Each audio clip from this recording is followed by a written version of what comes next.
фокусные слова там, где это возможно. Другими словами, то есть если покупатель идет и смотрит странички поиска, ну скажем так, например, ваша работа есть на 5-й странице. Всем привет! С вами Анастасия, художница из Швейцарии, и я приветствую вас на канале для современных художников. За последний месяц я не выкладывала новых видео, потому что у меня было достаточно много заявок на персональные консультации, поэтому я посвятила достаточно много времени именно персональным консультациям и разбору ваших профилей. Я работала персонально с некоторыми художниками, анализировала ошибки в профилях, делала аудит онлайн-галерей, и мы вместе продумывали дальнейшую стратегию продвижения. И во время вот этих персональных консультаций я, конечно, обратила внимание на общие ошибки или недоработки, скажем так, которые присущи многим художникам. И поэтому я подумала, что было бы полезно записать такое видео и рассказать про такие ошибки. Я считаю, что это именно то, что мешает нам продавать в онлайн-галереях наше искусство. И улучшив эти моменты, о которых сегодня пойдет речь, я уверена, что ваши профили займут более выгодные позиции в поиске онлайн-галерей. Итак, давайте начнем. Почему же у вас не продаются картины в онлайн-галереях?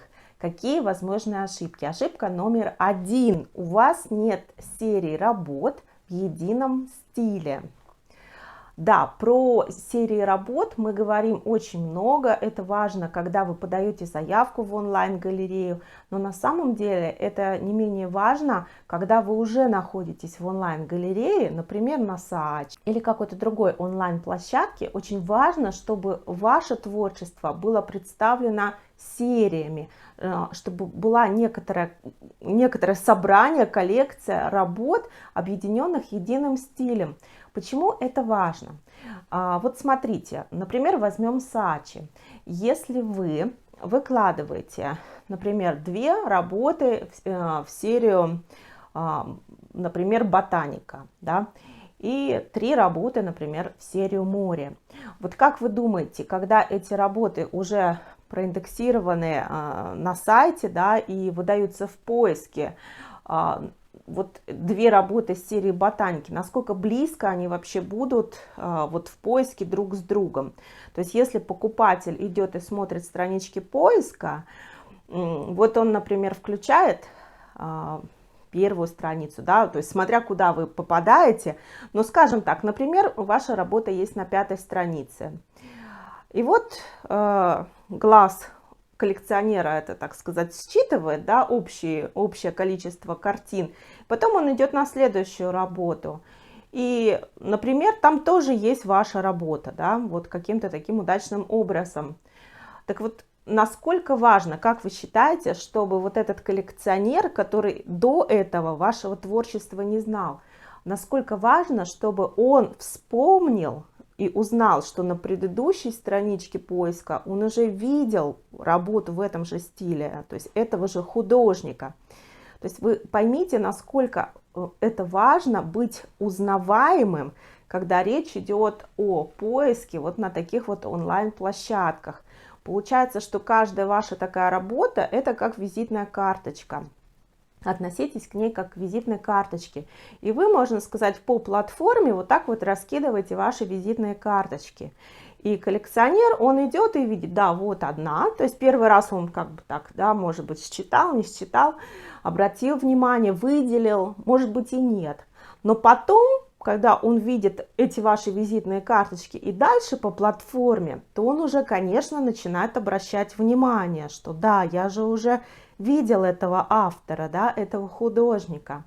Вот именно поэтому и важна вот такая вот серийность и единость стиля, да, чтобы все-таки вы могли считываться на протяжении вот нескольких работ, да.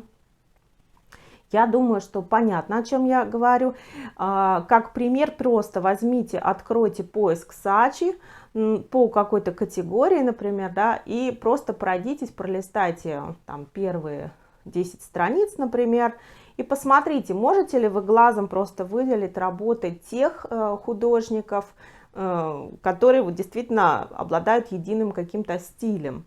То есть даже не читая имени художника, вы уже перелистывая со странички на страничку, уже угадываете, что да, это же работа, вот я видел вот того художника, я даже не знаю, как его, например, зовут, но я уже могу понять, что я уже там 2 странички с его работами видел, они уже мне попадались.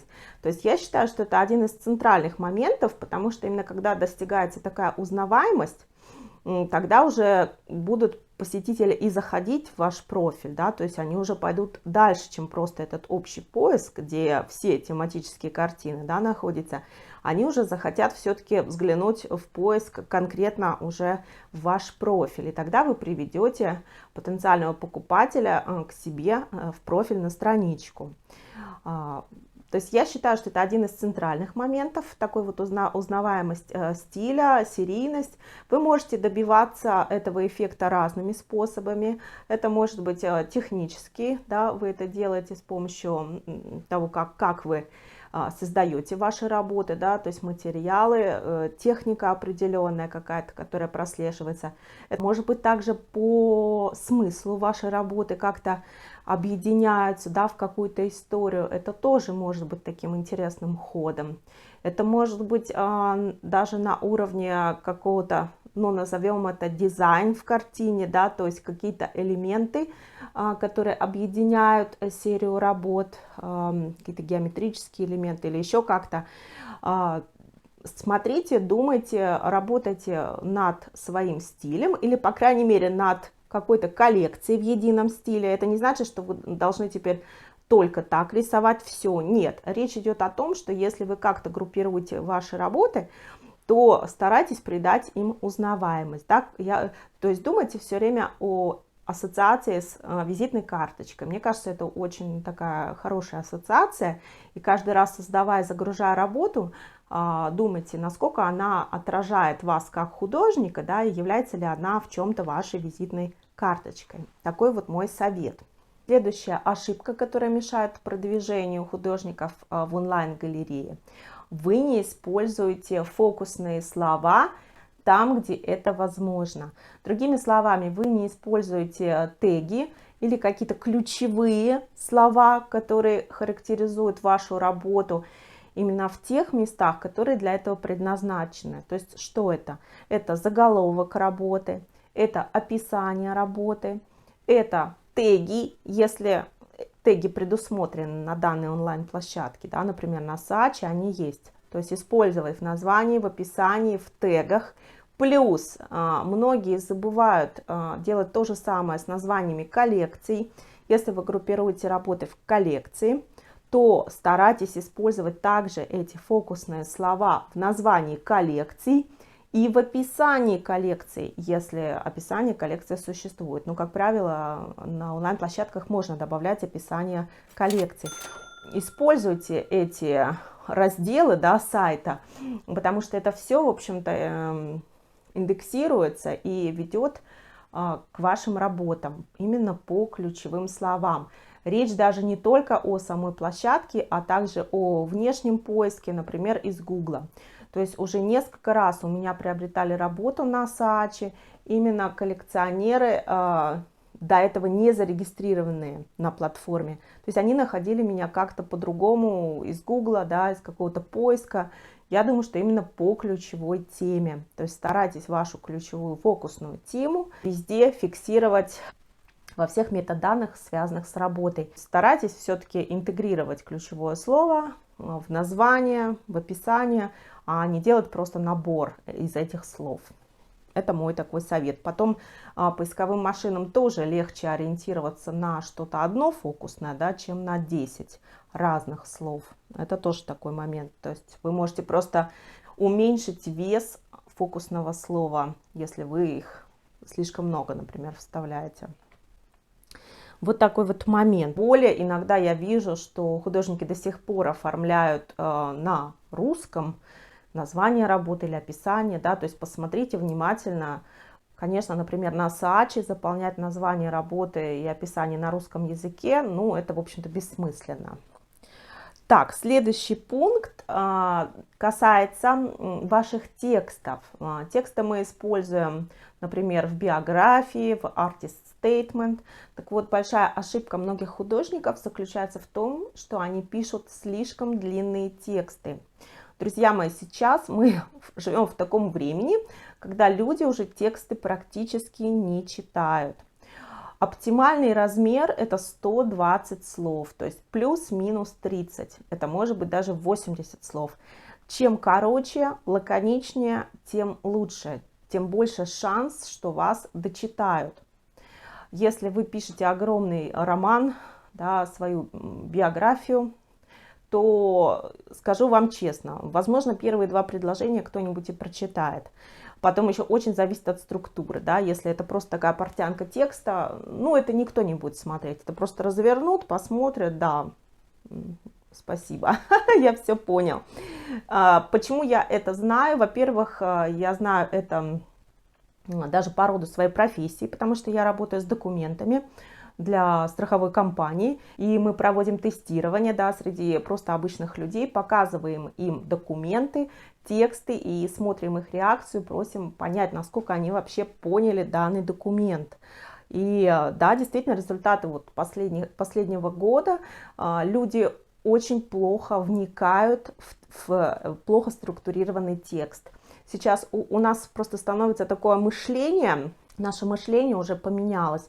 Мы думаем такими вот блоками информации, да, то есть какие-то такие логические блоки, и нам надо, чтобы информация была четко вот в таких вот блоках. И если это будет, нам надо где-то пытаться вычитать что-то в тексте и самому понять, это очень усложняет, и скорее всего читатель не поймет, что вы хотели до него донести. То есть если в ваших интересах обратить на себя внимание и на какой-то факт, например, в вашей биографии, пишите ее как можно лаконичнее. Пишите самое интересное и важное в начале биографии, в начале вашего текста, потому что шанс, что это прочитают и что это заинтересует, тогда, конечно, намного больше. Такая вот рекомендация с моей стороны. То же самое касается artist statement. Я думаю, что про данные документы вообще стоит выделить отдельное время и записать отдельное видео.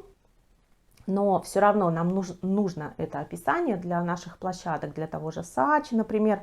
Постарайтесь сократить тексты, если они у вас большие.